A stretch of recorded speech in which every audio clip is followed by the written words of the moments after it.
Un projet qui fait grincer des dents des habitants et des élus de Pont-du-Château, Landes et Murs-sur-Allier. L'entreprise Terre en Ville envisage de créer une plateforme de valorisation des terres et de chantier, des terres de chantier.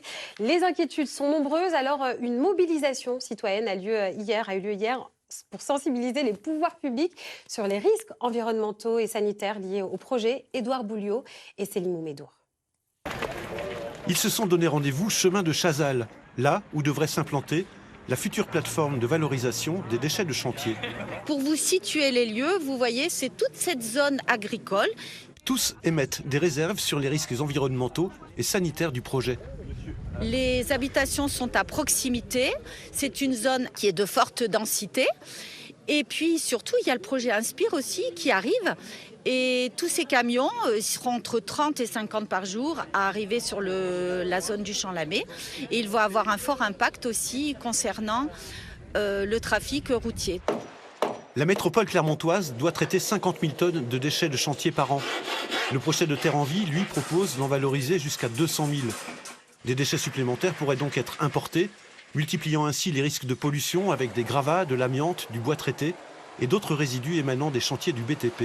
Avec une traçabilité claire, on peut avancer c'est un petit peu le problème. Aujourd'hui, on ne sait pas du tout.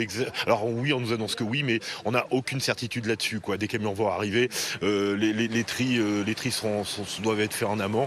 Donc on est en train de devenir très clairement l'est de la métropole, l'un des Ponts du Château, la poubelle de la métropole. Parmi les manifestants, de nombreux riverains, également très inquiets. On comprend qu'il faut traiter les déchets, on n'est pas du tout des utopistes, mais pourquoi le faire au sein d'un bassin de population de 25 000 habitants?